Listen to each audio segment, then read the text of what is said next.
आमर ये मंदिरटी कार्यकारी होउथिला आम अंचलवासी मानक द्वारा किंतु कालक्रमे यही मंदिर को से परिचालना करि न पारिबारु एहाको अनंत बलिया सेवा संघ को हस्तांतर करागला। आज पर्यंत अनंत बलिया सेवा संघ द्वारा बाबा अखंडलमणि मंदिर कार्यकारी हो आसुछि। ओं बाबा अखंडलमणि मंदिर अनंत बलिया सेवा संघ पारादीप तरफ आसतु बोली जावा। एथि मध्य अनेक गुल्म जातीय गछ सबू एवं सुंदर फूल गछ औषधीय गछ मान सबू भरपूर रही। आसतु देखा किछि फूल गछ तो सहित तुलसी शिवंकर प्रिय फूल दुदुरा फूल ये अच्छी अर्जुन गछ विभिन्न औषधीय गछ सब रही था। पणस सपेता से सपेता खाइबा को बहुत मीठा लगी था। उद्भिदर जत्न नवाक पड़े आज्ञा। तेणु बाबा आश्रम मानक उद्भिद मानकर जत्न नेबाई माली माने मध्य नियुक्ति होइछन्ति। सेमानक द्वारा ये सब गछ गुड़िकर जत्न निया जाउछि। तत्सहित तार रक्षणाबेक्षण समस्त दायित्व मध्य निया जाउछि। एक सुंदर कार्यक्रम। वृक्ष ही तो जीवन। वृक्ष ठारू आम सबकि पाउछु खाद्य वस्त्र एमतीक बासगृह मध्य ए सब सते से आमको वर्तमान आम शरीर असुस्थ पाई आयुर्वेदिक सेवा मध्य जोगाई आसुछि। आमको विभिन्न रोग दाउरु मध्य रक्षा करुछि। एक अपराजिता फूल बोली आम जानिछे जे शनि मंदिर रे पूजा आसी थाए। ये हूँ से फूल। आमर जीवन हेउछि उद्भिद। आसंतु समस्ते मिलमिशि आमे वृक्षरोपण कार्यक्रम को आगे नेबा। गोटे गोटे गछ प्रत्येक दिन गोटे गछ लगेबाकू आमे चेष्टा करिबा। केते शांत परिवेश आम यही आखंडलमणि मंदिर पारादीप ठारे पीठ अतुलनीय ऑक्सीजन मध्य देउछि। काहेकि ना आमे देखिले कि समय पूर्व अरे चतुर्पार्श्व बहुत गछ लगा जाइछि। उद्भिद रे आच्छादित करके रखा जाइछि। पीठ को मझिरे मंदिर उद्भिद ठारू आमे ऑक्सीजन पाई थाउ ना। सेथिपई भरपूर ऑक्सीजन मध्य हमको मिलुछि। जगन्नाथ संस्कृति मध्य रे थिबा समस्त देवादेवींकर वार्ता मध्य किछि अछि। आसंतु जानिबा किछि। से बाबा अखंडलमणि हेउचंती शिव। ए कथा तो आमे जानिछे। आरेडी गले आमे अखंडलमणि पाखकू गले आमे जानिथुले प्रभु अखंडलमणि हेउचंती जे शिव। आमर ए पीठ मध्य बाबा अखंडलमणिंकर प्रभु शिवंकर जे ओमकार शिवशंकर शिवंक विषय बा कौन कहवा। कहीं समस्ते जानते प्रभु शिवंक कथा। आज आम किसी आलोचना रखिबा। आज ये शैव पीठ रे आसंतु प्रकृत रे स्वप्न कौन। ये स्वप्न कौन सत्य ना स्वप्नर आउ किछि किंवदंती अच्छी से विषय रे आम किछि जानिबा। शिवंक पाखक जावा पूर्व आपण नंदी को भेट हेबे। कहीं जदि मंदिर को आम जाऊे प्रथमे नंदी महाराज कान आम किछि कहि थाउ तापरे जाई आम भगवान को दर्शन करिथाउ। तो शिवंक पाखक जावा पूर्व प्रथमे नंदी को भेट होई थाउ एवं कान रे मध्य आम किछि कथा कहि थाउ हमर दुख जणाई थाउ तापरे आम जाई थाउ। आसंतु आम पूजकों सह ए विषय किछि आलोचना रखिबा। आम किछि कथा जानिबा प्रभु शिवंक विषय रे। शिव तो अपरंपरा तांका कथा समस्ते जानती किंतु आम एतिक जानिबा शिवंक पाखक आसीबा पूर्व आम नंदी कान रे किछि कहि थाउ। आज्ञा आम नंदी कान रे कौन कहि थाउ से वार्ता किछि जानिबा को चाहूँ। बाबा अखंडलमणि बाबा अखंडलमणि पीठ एठी प्रथमे मंदिरटी गढ़ी उठुला। बंदर किसी कर्मकर्ता मानक नहीं कालक्रमे मंदिर सुप्त अवस्था आसगला। ये मंदिर को टी तत्वावधान परिचालना करने कमिटी लोक मैंने बाबा बड़िया को अनुरोध कले बाबा ये मंदिर टी परिचालना करते बोले ये गोटे गंभीर आड़ा ये पीठटी ग्रहण कर जहाँ से सब राजी बाबा बड़िया को 2003 मसीह तत्वावधान एटी मंदिर परिचालन लगी। प्रथम गोटे मंदिर दिन तापर सब वृक्षरोपण आम बंदर ବ୍ରହ୍ମୋତ୍ସବ ଜାନୁଆରୀ 3ରେ ପ୍ରତ୍ୟେକ ବର୍ଷ ପାଳନ ହୁଏ। ଗଛଟିଏ ଲାଗେ, କିଛି ନହେଲେ ଗୋଟିଏ ଗଛ ଲାଗିବ, ଦୀପ ଜଳିବ। ଏଇଟା ଗୋଟେ ପରମ୍ପରା ଅଛି ବିଧି।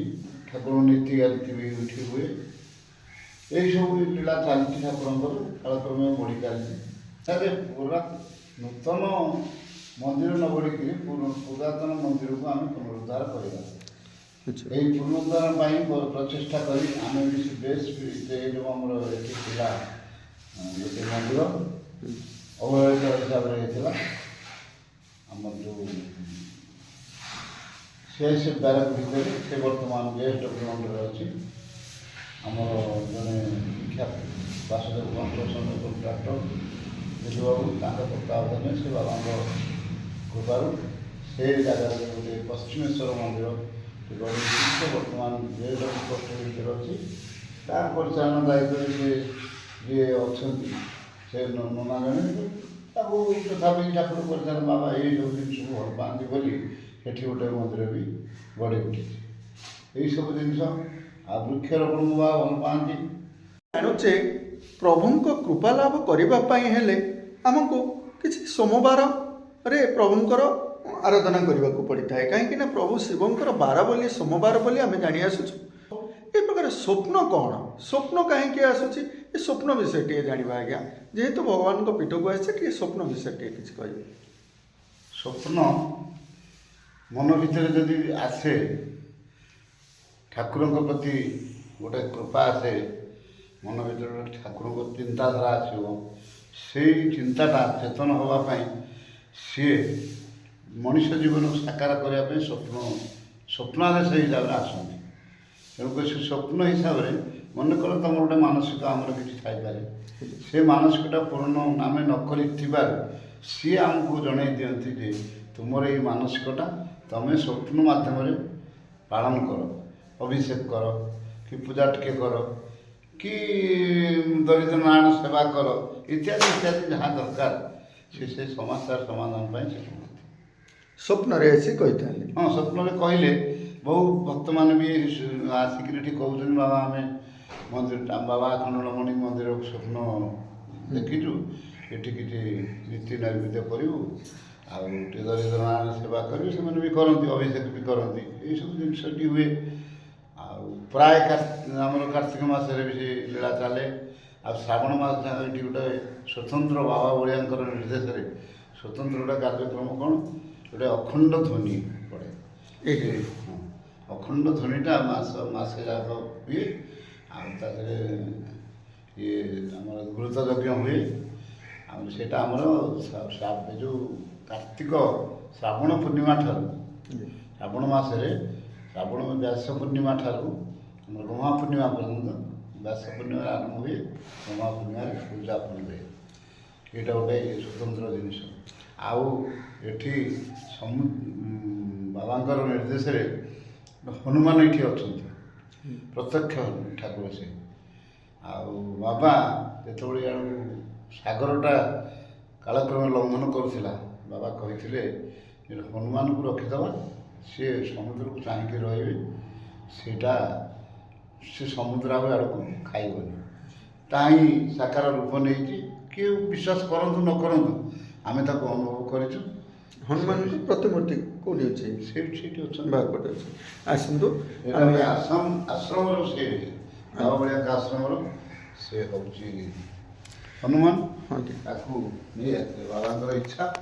ସେ ବି ଏଠି ବି ଗୋଟେ ହନୁମାନ ଚାଳିଶା କାର୍ଯ୍ୟକ୍ରମ ଆରମ୍ଭ ବୋଲି ବାବା କହିଛନ୍ତି। ଆମର କ'ଣ ଭାଗବତ ପାରାୟଣ ଯେଉଁ ବାବା ବଳିଆଙ୍କ ଆଶ୍ରମରେ ହୁଏ, ଏଠି କ'ଣ ହେଉଛି ସବୁଦିନ? ଭାଗବତ ପାଠ ହେଉଛି। ଏଠି ଲୋକ ବହୁତ କମ୍ ତ, ତେଣୁକରି ଆମେ ପାଠ ନ କରି ଡେଲି ଭାଗବତ ଦୀପଦ ବି ପଢ଼ିବୁ। ପଢ଼ା ହେଉଛି। ଏ ହେଉଛନ୍ତି ହନୁମାନ ମହାବୀର। ଇଏ ପ୍ରଥମେ ଏଗୁଡ଼ା ସବୁ ଫାଙ୍କା ଥିଲା ଯେତେବେଳେ, ଆଜ୍ଞା, ସମୁଦ୍ର ଯଦି ନଲଙ୍ଗି ଅବଧି ଜୟ ଜଗଦୀଶ ହରେ, ସମୁଦ୍ରର ପଥର ବନ୍ଧରେ ମାଡ଼ ହେଉଥିଲା। ପଥର ମାଡ଼ ହେଇକିରି ଏ ଜାଗାଟା ଯେଉଁ ବବଲିଂ ହୁଏ, ହଲିଯାଏ।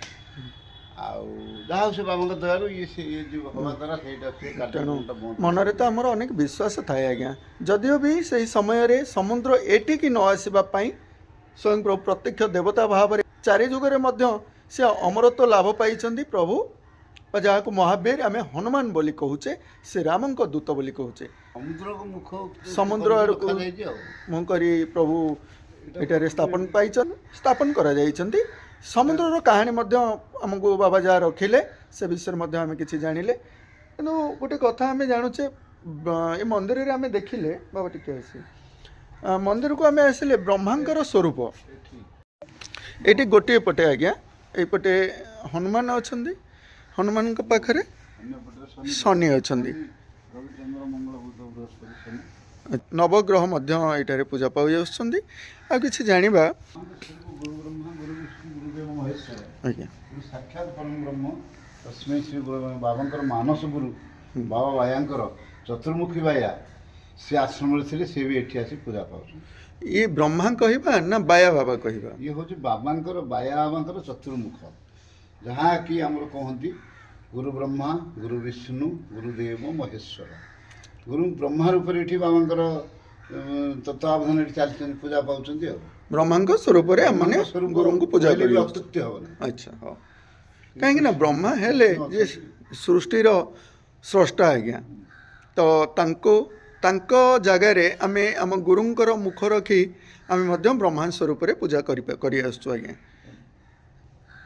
କାହିଁକି ନା ରାଧେ ଶ୍ୟାମ ଜପ ହରେ କୃଷ୍ଣ ହରେ ରାମ ଏସବୁ ହେଉଛି ଚୈତନ୍ୟଙ୍କ ବାଣୀ ଆଜ୍ଞା ତ ବାବାଙ୍କର ଯୋଉ ତାଙ୍କର ନିତ୍ୟ ନାମଟା ଏଇଟା ପରା ଭଜ ନିତାଇ ଗୌର ରାଧେ ଶ୍ୟାମ ଜପ ହରେ କୃଷ୍ଣ ହରେ ନାମ ବାବା ଭାଇଙ୍କର ଅଖଣ୍ଡ ନାମ ପ୍ରାୟ ଚାଲିଛନ୍ତି ଆମ ଓଡ଼ିଶା ବିଭକ୍ତ କଟକ ଜିଲ୍ଲା ଠାରୁ ଭାରତର ବିଭିନ୍ନ ସ୍ଥାନରେ ବି ଅଖଣ୍ଡ ନାମ ଏବେ ଯେଉଁ ଆମର ବାୟା ବାବାଙ୍କର କିଲୋମିଟର ହେଉଛନ୍ତି ଆମର ଯେଉଁ ଏଠି କେରଡ଼ାଗଡ଼ରେ ହେଉଛନ୍ତି ବିଭିନ୍ନ ସ୍ଥାନରେ କଟକ ଭୁବନେଶ୍ୱର ମଠରେ ହେଉଛନ୍ତି ଆମର ଏଠି ଜୈତରଙ୍ଗରେ ହେଉଛନ୍ତି ସବୁଆଡ଼େ ଅଖଣ୍ଡ ନାମ ଚାଲିଛନ୍ତି ଭଜ ନିତାଇ ଗୌର ରାଧେ ଶ୍ୟାମ ଜପ ହରେ କୃଷ୍ଣ ହରେ ରାମ ତେଣୁକରି ବାୟାଙ୍କର ଯେହେତୁ ଦାୟାଦ ସେ ନାମଟି ଆମେ ଲିପିବଦ୍ଧ କରି ରଖୁ ତ ତଳେ ଆମର ଯେଉଁ ଅଖଣ୍ଡ ଶିଶୁଅନନ୍ତ ନାମ ଜୟ ଶିଶୁଅନନ୍ତ ରାଜା ରାମ ଜୟ ସତ ସନାତନ କହିଥିଲା ଇଏ ହେଉଛନ୍ତି ଆମର ଇଷ୍ଟ ନାମ ଆମେ ତ ଏ ଇଷ୍ଟ ନାମଟା ଆମେ କରୁ ଆଉ ଆଜ୍ଞା ଜୟ ଶିଶୁ ଅନନ୍ତ ରାଜା ରାମ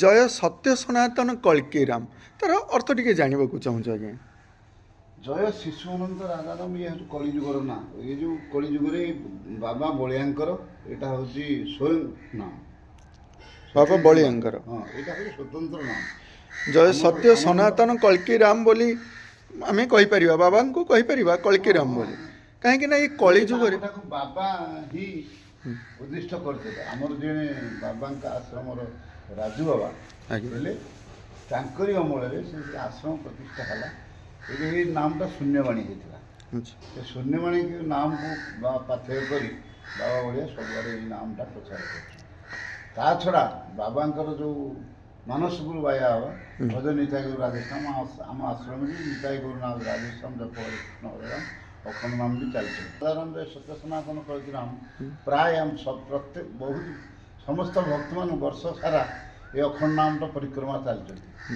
ପ୍ରତ୍ୟେକ ଘରେ ଆଜି ଆମ ଘରେ ହେଲା କାଲି ତା ଘରେ ହେଲା କାଲି ତା ଘରେ ଏମିତି 365 ଦିନ ବୋଧେ 365 × 2 ଏମିତି ଚାଲିଛନ୍ତି ରୋଟେସନ୍ ହିସାବରେ ଚାଲିଛନ୍ତି ସେ ନାମଟା ଅଖଣ୍ଡ ନାମ ଭକ୍ତମାନଙ୍କ ଗହଣରେ ସେ ଅଛନ୍ତି ସେ ଖଣ୍ଡନ ନାହିଁ ଆଜି ଆପଣଙ୍କ ଘରେ ହେଲା କାଲି ମୋ ଘରେ ହେବ ତାର ଗୋଟେ ସିଡ୍ୟୁଲ୍ ଅଛି ଆଶ୍ରମର ସିଡ୍ୟୁଲ୍ ଅଛି ସେଇଟାକୁ ସେ ପ୍ରତିପାଦିତ କରୁଛନ୍ତି ହଉ ଆଜ୍ଞା ବହୁତ ବହୁତ ଧନ୍ୟବାଦ ଆପଣଙ୍କୁ ତ ଭଗବାନ କେଉଁ ରୂପରେ ଆସି ଆମର ଡାକ ଶୁଣିବେ ସେଇ କଥା ତ ଆମେ ଜାଣିନେ କିନ୍ତୁ ଆମେ ଏତିକି ଜାଣିଛେ ଯଦି ଭକ୍ତିରେ ଆମେ କିଛି ଭଲ କର୍ମ କରିବା ଭଲରେ ଚଳିବାକୁ ଚେଷ୍ଟା କରିବା ସତ କହିବା କେବେ କାହାର ଅନ୍ୟାୟ ଅନିଷ୍ଟ କରିବା ନାହିଁ ତାହେଲେ ନିଶ୍ଚିନ୍ତ ଭଗବାନ ଆମ ପାଖକୁ ଆସିବେ ବା ଆମ ସେଇ ଭକ୍ତିଟିଏ ମଧ୍ୟ ଜାଗୃତ ହେବ ଆମେ କିଛି ଭୁଲ କରିବାନି ତତ୍ସହିତ ମଠ ମନ୍ଦିର ଆଶ୍ରମ ଆଦି ଗଲେ ଆମେ ଲକ୍ଷ୍ୟ କରୁଛେ ଅନେକ ଔଷଧୀୟ ଗୁଳ୍ମ ସବୁ ରହୁଛି ସକାଳୁ ଉଠି ଆମର କିଛି ବନ୍ଧୁମାନେ ଖାଲି ପେଟରେ ରହୁଛନ୍ତି ଯଦି ସକାଳ ଜଳଖିଆଟା ଭରପୁର ଭାବରେ ଆମେ ନ ଖାଇବା ତ ଗ୍ୟାସ୍ ହେବ ହିଁ ହେବ ତ ସେ ଗ୍ୟାସ୍ରୁ ମୁକ୍ତି ପାଇବା ପାଇଁ ଆପଣମାନେ ସକାଳୁ ଉଠି ବାଡ଼ିଘର ଅଛି ନା ଆଜ୍ଞା କିଛି ଧଣିଆ ପତ୍ର ଗାଜର ବିଭିନ୍ନ ପ୍ରକାର ଟମାଟୋ ଏସବୁ ଯଦି ଆମେ ଲଗାଇବା ବା ବ୍ୟବହାର କରିବା ଯାହାକୁ ଆମେ ସାଲଡ୍ କହୁଛେ ଆମେ କିଛି ଖାଇବା ସକାଳୁ से सकाळ जलखिया सालाड जलखियाटी आम शरीर को बहुत ताकत मध्य दिए आज्ञा मानसिक दक्षता बढ़ाइबारे आमको साहाय्य करिथाए। तेणु शस्य संपद मान सब करा जाउछि विभिन्न गाजर टमाटो शाग पनीपरिबा मध्य चाष करा जाइछि। ए विषय मध्य आम किछि आलोचना रखिले बहुत सुंदर पीठ ये आसंतु आजिर ए नेहरू बंगला ठारे थिबा बाबा अखंडमणि मंदिर बुली जानिले बुली देखिले बाबा बलिया द्वारा किपरि परिचालना करा जाउछि से विषय जानिले। आजिर भिडियोटी को एटा मेसेज करबा। बहुत बहुत धन्यवाद।